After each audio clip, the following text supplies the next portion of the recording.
Hello and welcome to another anime lore and theory video.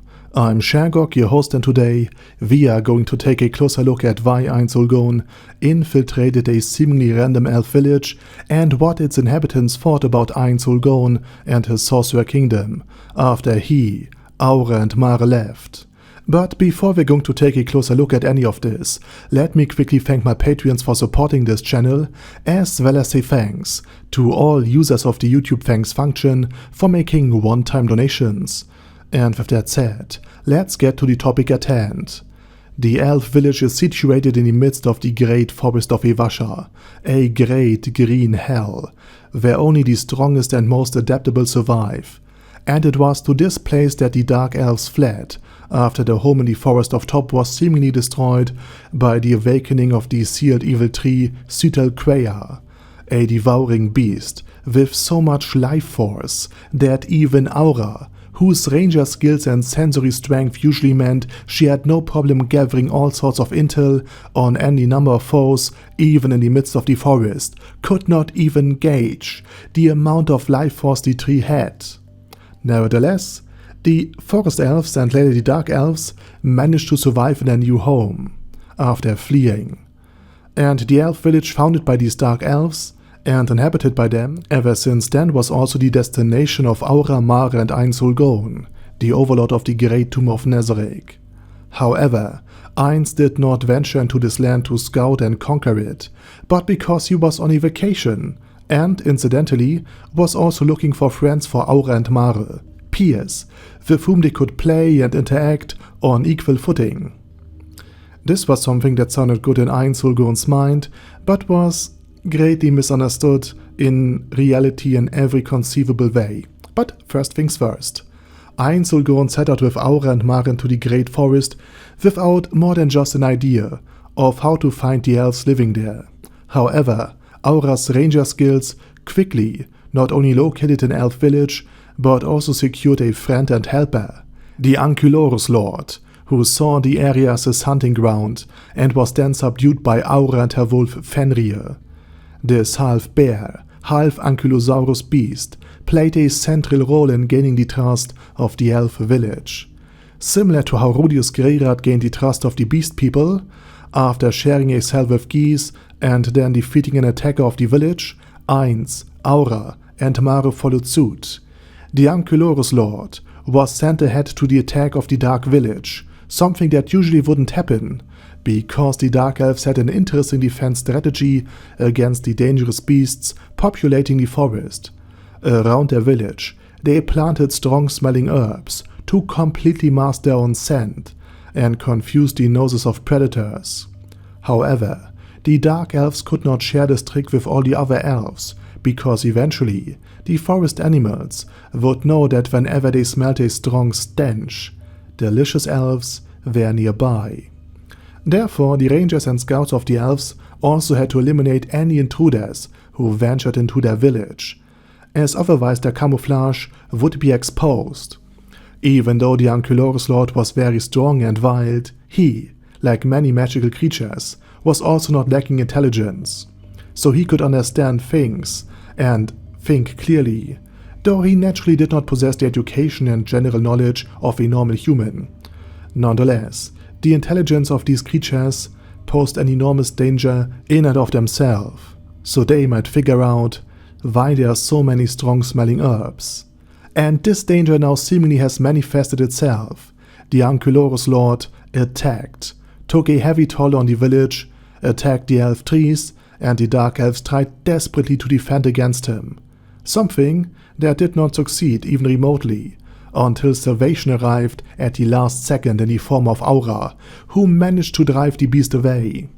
This attack, which targeted the elf trees more than the elves themselves, was peculiar in many ways, for the dark elves at least. At first, the dark elves thought that the Overlord attacked the village and damaged the trees, because it was a mother, showing her young how to hunt, indicating that delicious elves were hiding in the elf trees by her attacks. Thus the people were slightly confused as to why the beast attacked them alone. In any case, they were clearly relieved that they were saved at the very last moment by Aura, who was therefore revered as a young heroine by the elves of the village. A bit too much by some. And when she went hunting and made rich catches without any problems, she cemented her status as a respected person once and for all. And at the same time she paved the way for the arrival of Ainz Ooal Gown, as Aura mentioned that more elves were on the way to visit and trade with the village. And with that, perhaps I should also discuss the internal conflict within the elf village itself, because the village was divided between young and old, but not to the extent of a civil war or anything, more like it is with us, except that the elves did not just have 1.3 kids or so. This conflict was essentially about tradition versus skills and practical learning. Although the young elves bore most of the burden of fighting and hunting, they had relatively little to say in matters of the village, because traditionally the dark elves were led by the older elves, who managed the village with a wealth of life experience. However, they were no longer in the forest of Top, but in Ivasha, which was even more dangerous. Therefore, particularly the hunters developed the belief that practical skills and immediate results qualified one for leadership, while the elders held fast to traditions and insisted that etiquette and rituals were essential tools and indispensable for any leader. Even though the hunters had good arguments on their side, they quickly realized upon the arrival of Ainz Ooal Gown in his disguise as an elf that tradition, etiquette, and communication skills were also enormously important. Because Aura's uncle spoke in greeting formulas and words that were entirely unfamiliar to them. No wonder, since Ainz had made them up, and even the elders of the elf village did not understand them and felt utterly surpassed by the youth, feeling downright useless because of this. However, they put on a brave face and pretended to understand everything, because they did not want to embarrass themselves in front of the young ones and their guests, and publicly admit their incompetence. Ainz, in his disguise as Aura's uncle, then began to trade with the elves, and later bribed some of the elf children to play with Aura and Mare with the help of some sweets. This did not please Aura and Mare at all, as they did not understand that Ainz was trying to make friends for them, and had no interest in playing with the weak dark elf children. Meanwhile, Ainz got along with the village alchemist quite well, and spent a few days learning from him. In other words, the impression of the elf village was entirely positive, on both sides. Even the elders were enthusiastic about Ainz's rhetoric and generosity in trading with the village, which earned him their respect. And this was precisely what Ainz Ooal Gown intended, as Ainz made it clear as Aura and Mara's uncle that he did not grow up in the forest among the other elves, but lived in the Sorcerer Kingdom under the undead Overlord Ainz Ooal Gown.